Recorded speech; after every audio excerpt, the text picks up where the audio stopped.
रामपुर गांव में रमेश नाम का एक गरीब कुम्हार रहता था। परिवार में उसकी पत्नी सीता और एक बेटी राधा थी। रमेश दिन भर चाक पर मिट्टी के बर्तन बनाता और उन्हें बेचकर जो भी थोड़ा बहुत कमाता, उसी से घर का खर्च चलता था। घर में आर्थिक तंगी जरूर थी, लेकिन आपस में प्यार और सुकून था। रमेश का एक ही सपना था, अपनी बेटी राधा की शादी किसी अच्छे और भले परिवार में करना। एक शाम जब रमेश आंगन में बैठकर बर्तनों को सुखा रहा था, तो राधा उसके पास आई। पिताजी, आप हर समय मेरी शादी को लेकर इतने परेशान क्यों रहते हैं? मैं अभी कहीं जा थोड़ी रही हूँ। पगली, बेटी तो एक न एक दिन अपने घर जाती ही है। मैं बस यही चाहता हूँ कि जिस घर में भी तू जाए, वहां तुझे किसी चीज की कमी ना हो, तुझे कभी तकलीफ ना देखनी पड़े। तभी सीता भी रसोई से बाहर आती है। आप चिंता मत कीजिए, भगवान हमारी मेहनत का फल जरूर देगा, सब अच्छा ही होगा। रमेश पिछले 5 सालों से लगातार मेहनत कर रहा था। गांव के हर मेले और त्योहारों पर वो दुगना काम करता ताकि कुछ पैसे बचा सके। धीरे धीरे उसने राधा की शादी के लिए ठीक ठाक रकम जोड़ ली थी। किस्मत से गांव के ही एक सीधे साधे परिवार से राधा का रिश्ता भी पक्का हो गया। शादी में सिर्फ 15 दिन बचे थे और पूरे घर में तैयारियों की चहल पहल थी। लेकिन तभी एक रात मौसम ने करवट ली। आसमान में गहरे बादल छा गए और देखते ही देखते तेज आंधी के साथ भारी बारिश शुरू हो गई। हवा इतनी तेज थी कि रमेश के घर के पीछे बने मिट्टी के गोदाम का कच्चा छप्पर उड़ गया। उस गोदाम में रमेश ने राधा की शादी के खर्चे के लिए कुछ मटके और दिए बनाकर रखे थे। सुबह जब बारिश थमी और रमेश गोदाम की तरफ गया, तो वहां का नजारा देखकर उसके पैर सुन्न हो गए। उसकी 5 साल की मेहनत सब कुछ बर्बाद हो चुकी थी। सैकड़ों घड़े और दिए टूटकर कीचड़ में मिल चुके थे। रमेश वही जमीन पर बैठ गया। ए भगवान, ये क्या हो गया? मेरी तो पूरी मेहनत ही मिट्टी में मिल गई। अब क्या होगा? इतने कम समय में हम दोबारा बर्तन कैसे बनाएंगे? राधा की शादी कैसे होगी? रमेश के पास सीता के इन सवालों का कोई जवाब नहीं था। वो पहली बार खुद को बहुत ही ज्यादा बेबस और लाचार महसूस कर रहा था। इसी बीच गांव का एक बड़ा अनाज व्यापारी धनराज, जिसे इस नुकसान की खबर मिल चुकी थी, मन ही मन खुश हो रहा था। दरअसल धनराज की नजर काफी समय से रमेश की उस जमीन पर थी जहां उसका घर और गोदाम बना था। वो कई बार रमेश को उसे बेचने का प्रस्ताव दे चुका था, लेकिन रमेश हमेशा मना कर देता था। धनराज ने सोचा कि रमेश को जाल में फंसाने का इससे अच्छा मौका नहीं मिलेगा। उसी शाम धनराज रमेश के घर पहुंचा। अरे रमेश भाई, सुबह ही सुना कि तुम्हारा बहुत बड़ा नुकसान हो गया, बड़ा बुरा हुआ। हाँ धनराज जी, भगवान की यही मर्जी थी। अब जो हो गया उसे बदला नहीं जा सकता। देखो रमेश, मुसीबत में ही इंसान के काम आता है। अगर तुम्हें शादी के लिए पैसों की तंगी हो तो झिझकना मत, मुझसे मांग लेना। नहीं धनराज जी, आपकी दयालुता के लिए धन्यवाद। भगवान कोई ना कोई रास्ता जरूर निकालेंगे। रास्ता तो है रमेश, बस तुम्हें सही समय पर सही फैसला लेना होगा। रमेश उस वक्त उसकी बात का गहरा मतलब नहीं समझ पाया। रात को जब रमेश अकेला बैठा था, तो राधा उसके पास आई। उसने अपने पिता की आंखों में आंसू देखे। पिताजी, अगर मेरी शादी की वजह से आपको इतना कष्ट उठाना पड़ रहा है, तो मुझे अभी शादी नहीं करनी। हम इसे टाल सकते हैं। ऐसी बात दोबारा मत करना बेटा। एक बाप कितना भी गरीब हो, वो अपनी बेटी के सपने टूटने नहीं देता। जब तक मुझ में हिम्मत है, मैं तुम्हारी शादी अच्छे से कराऊंगा। लेकिन रमेश को अंदाजा नहीं था कि धनराज अगले दिन उसके सामने क्या जाल बुनने वाला था। अगली सुबह घर का माहौल बेहद शांत था। रमेश रात भर सो नहीं पाया था। तभी धनराज अपने 2 लठैतों के साथ उसके आंगन में दाखिल हुआ। राम राम रमेश भाई। देखो, जो नुकसान होना था वो तो हो गया, अब आगे की सोचो। शादी सिर पर है, लड़के वाले क्या सोचेंगे? अगर तुम कहो तो मैं पैसों का इंतजाम कर देता हूँ। तुम आराम से शादी निपटाओ, पैसे बाद में धीरे धीरे चुका देना। लेकिन धनराज जी, मैं इतना बड़ा कर्ज वापस कैसे कर पाऊंगा? मेरी कमाई तो बहुत ही कम है। ठीक से घर का खर्च भी बहुत मुश्किल से हो पाता है। भला मैं कैसे आपके पैसे लौटाऊंगा? अरे तुम उसकी चिंता मत करो, बस कागजी कार्रवाई के लिए इस पेपर पर अंगूठा लगा दो ताकि हिसाब किताब रहे, बाकी हम देख लेंगे। रमेश पढ़ा लिखा नहीं था। उसने संकट की इस घड़ी में धनराज को अपना शुभचिंतक समझा और बिना सोचे समझे कागज पर अंगूठा लगा दिया। पैसे मिलने के बाद शादी की तैयारियां फिर से शुरू हो गईं। घर में थोड़ी रौनक वापस आई। सीता ने अपनी अलमारी से पुरानी पोटली निकाली जिसमें उसकी माँ के दिए हुए सोने के गहने थे। बेटी, ये गहने मेरी माँ ने मुझे दिए थे। इन्हें पहनकर जब तुम विदा होगी तो मुझे बहुत खुशी होगी। माँ की बात सुनकर राधा मुस्कुरा देती है और कुछ पलों के लिए पूरे घर में एक सुकून छा जाता है। सालों बाद रमेश के चेहरे पर भी आज थोड़ी राहत दिखाई दे रही थी, लेकिन इस छोटे से परिवार की ये खुशियां ज्यादा देर टिकने वाली नहीं थी। दूसरी तरफ धनराज को यह मंजूर नहीं था कि रमेश का काम इतनी आसानी से बन जाए। उसका मकसद सिर्फ पैसे देना नहीं, बल्कि रमेश की जमीन हड़पना था। उसने सोचा कि अगर शादी शांति से हो गई तो रमेश मेहनत करके उसका कर्ज चुका देगा। इसलिए उसने एक और साजिश रची। एक रात जब रमेश का परिवार गहरी नींद में था, धनराज के आदमी ने चुपके से घर में घुसकर सीता के गहनों का डिब्बा पार कर दिया। सुबह जब सीता की आंख खुली और उसने अलमारी खाली देखी तो उसके होश उड़ गए। अरे सुनो जी, जरा देखो, यहाँ अलमारी में रखे गहने कहाँ गए? क्या हुआ सीता, इतना चिल्ला क्यों रही हो? कल रात को तो वो गहने तुमने अलमारी के अंदर पोटली में ही रखे थे। हाँ, लेकिन अभी वो पोटली यहाँ अलमारी के अंदर नहीं है। लगता है घर में चोरी हुई है जी।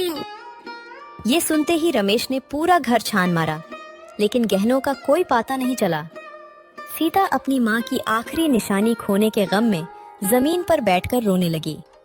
तब राधा ने अपनी माँ के पास बैठकर उन्हें संभाला। माँ, आप प्लीज चुप हो जाओ। जो चला गया उसके लिए इतना मत रो। मेरी शादी बिना गहनों के भी बहुत अच्छे से हो जाएगी। मुझे इन सब चीजों की कोई जरूरत नहीं है। बात गहनों की नहीं है बेटा, वो मेरी माँ का आखिरी आशीर्वाद था जो उन्होंने मुझे दिया था। अब मैं तुझे विदा करते समय क्या दूंगी? सीता की बात सुनकर रमेश और राधा बेबस खड़े रह जाते हैं। पूरे घर में एक गहरा सन्नाटा और मायूसी छा जाती है। शादी की खुशियां पल भर में गायब हो चुकी थी। अभी घर के लोग इस बड़ी मुसीबत से संभल भी नहीं पाए थे कि अचानक धनराज गुस्से में पैर पटकता हुआ रमेश के आंगन में आ धमका। रमेश, मुझे तुमसे ये उम्मीद नहीं थी। कल रात मेरे गोदाम से 5 बोरी गेहूं चोरी हो गए और मेरे आदमी हीरा ने तुम्हें रात के अंधेरे में वहां से भागते हुए देखा है। धनराज जी, आप ये क्या कह रहे हैं? मैं गरीब जरूर हूँ, लेकिन चोर नहीं हूँ। मैंने कभी किसी की चीज को हाथ नहीं लगाया। अब इसका फैसला मैं नहीं, गांव की पंचायत करेगी। जल्द ही ये बात पूरे गांव में फैल गई। कुछ लोग कहने लगे कि बेटी की शादी के दबाव में आकर शायद रमेश से ये गलती हो गई होगी। जिन लोगों ने हमेशा रमेश की शराफत की तारीफ की थी, वे भी अब उस पर शक करने लगे थे। हद तो तब हो गई जब धनराज ने ये बात लड़के वालों तक पहुंचा दी कि रमेश पर चोरी का इल्जाम लगा है और मामला पंचायत में है। एक दिन लड़के के पिता रमेश के घर पहुंचे। हमें माफ करना रमेश भाई, लेकिन हम एक ऐसे परिवार से रिश्ता नहीं रख सकते जिस पर चोरी का ठप्पा लगा हो। ये शादी अब नहीं हो सकती। नहीं नहीं, ऐसा अनर्थ मत कीजिए। मैं भगवान की कसम खाकर कहता हूँ कि मैं बेकसूर हूँ। मैंने कोई चोरी नहीं की। मेरी वजह से मेरी मासूम बच्ची का जीवन बर्बाद मत कीजिए। वो इस घर की इज्जत है। ये सुनकर राधा कमरे में जाकर रोने लगी और रमेश पूरी तरह टूट गया। उसे समझ नहीं आ रहा था कि बिना किसी गलती के उसकी दुनिया क्यों उजड़ रही थी। अगले दिन गांव के बरगद के पेड़ के नीचे पंचायत बैठी। सरपंच और गांव के सभी लोग वहां मौजूद थे। एक तरफ रमेश अपने परिवार के साथ सिर झुकाए था और दूसरी तरफ धनराज आत्मविश्वास के साथ खड़ा था। धनराज, तुमने रमेश पर चोरी का आरोप लगाया है। क्या तुम्हारे पास कोई ठोस गवाह या सबूत है? धनराज ने अपने आदमी हीरा को आगे किया। हाँ सरपंच जी, मैंने खुद रात के वक्त रमेश काका को गोदाम के पीछे देखा था।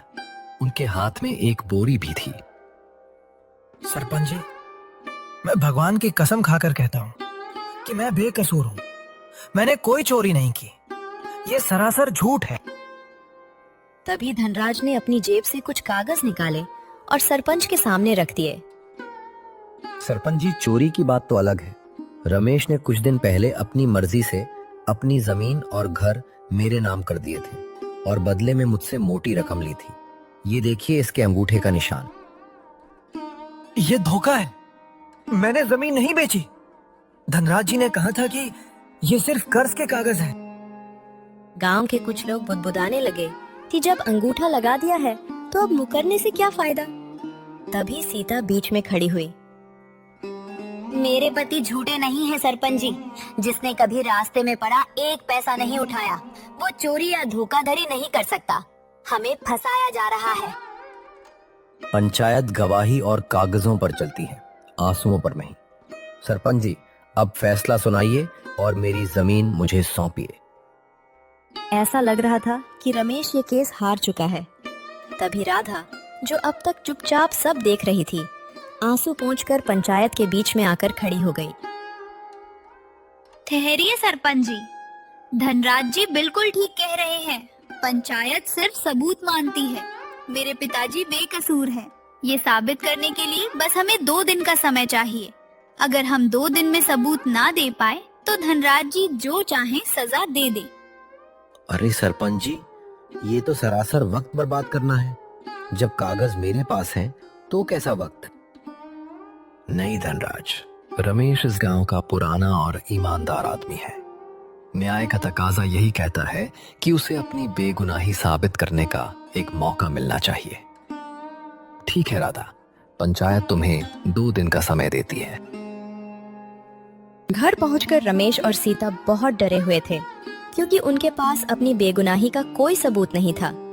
लेकिन राधा हार मानने वालों में से नहीं थी। उसके दिमाग में पंचायत में हुई हर एक बात घूम रही थी। तभी उसे 2 दिन पहले की एक घटना याद आई। दरअसल जब 2 दिन पहले पूरे गांव में रमेश पर चोरी का आरोप लगा था, तब राधा उदास होकर गांव के मंदिर के पीछे बैठी रो रही थी। उसी समय वहां धनराज और उसका आदमी हीरा आकर रुके। वो दोनों आपस में कुछ गुप्त बात कर रहे थे।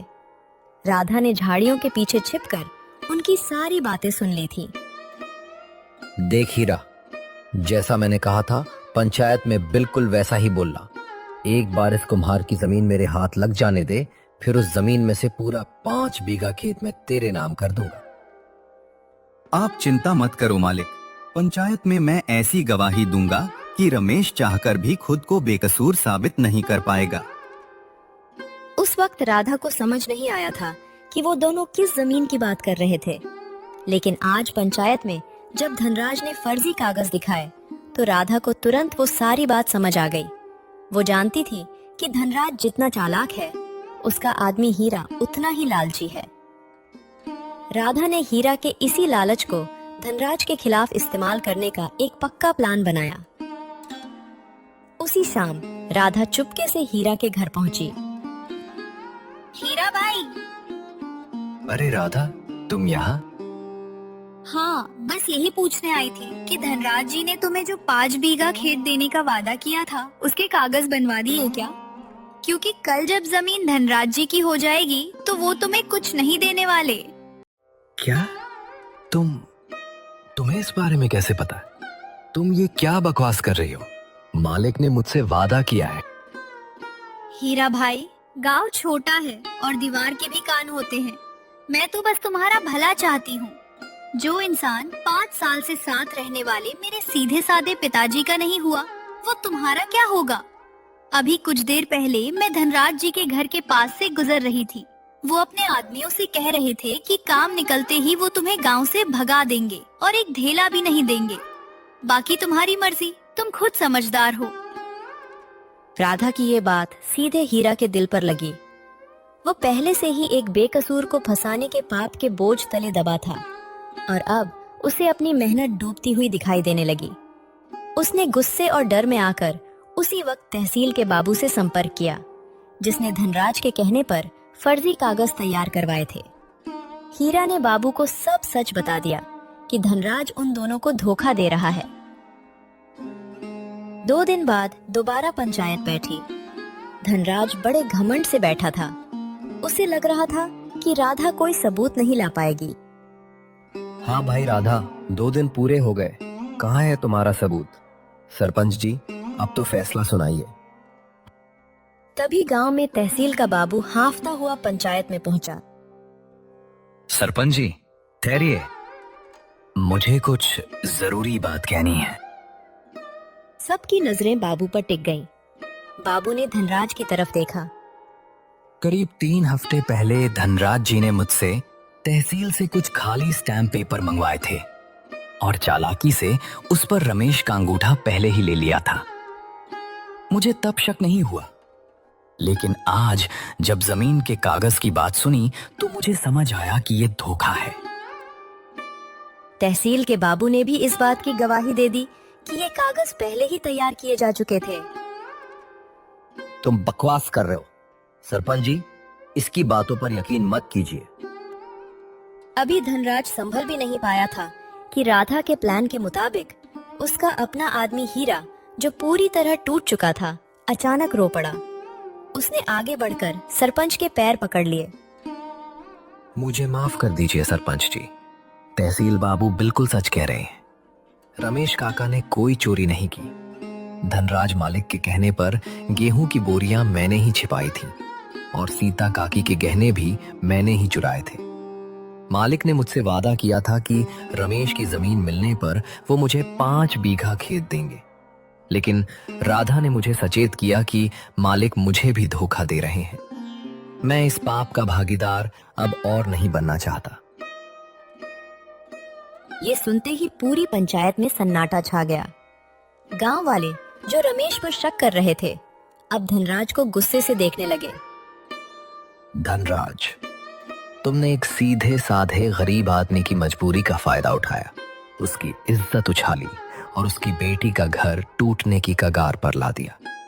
पंचायत का फैसला है कि तुम अभी के अभी सीता के गहने और रमेश के जमीन के सारे कागज वापस करोगे। इसके अलावा तुम पर गांव की तरफ से जुर्माना लगाया जाता है। गांव के बुजुर्गों ने भी धनराज की थू थू की। धनराज बिना कुछ बोले सिर झुकाकर वहां से निकल गया। कुछ दिनों बाद जब लड़के वालों को पूरी सच्चाई का पता चला तो उन्हें अपने फैसले पर पछतावा हुआ। वे खुद रमेश के घर आए और अपनी गलती की माफी मांगी। राधा की शादी उसी धूमधाम और सादगी से तय समय पर हुई। विदाई के वक्त राधा ने रमेश के गले लगकर कहा, पिताजी, अगर आप उस दिन हिम्मत हार जाते तो आज हम सच साबित नहीं कर पाते। बेटा, इंसान गरीब हो सकता है, लेकिन अगर उसकी बेटी इतनी समझदार और उसकी नीयत साफ हो तो देर से ही सही भगवान उसका साथ जरूर देता है। राधा की डोली विदा हो गई। रमेश की आंखों में अब दुख के नहीं बल्कि अपनी बेटी की समझदारी, अपनी ईमानदारी और आत्मसम्मान की जीत के आंसू थे। गलत तरीके से और दूसरों को तकलीफ देकर कमाया गया धन कभी टिकता नहीं है। मुसीबत के समय हिम्मत और सूझबूझ से काम लिया जाए तो जीत हमेशा सच्चाई और ईमानदारी की ही होती है। अगर आपको भी लगता है कि जीत हमेशा सच्चाई की ही होती है तो वीडियो को लाइक और चैनल को सब्सक्राइब जरूर करें।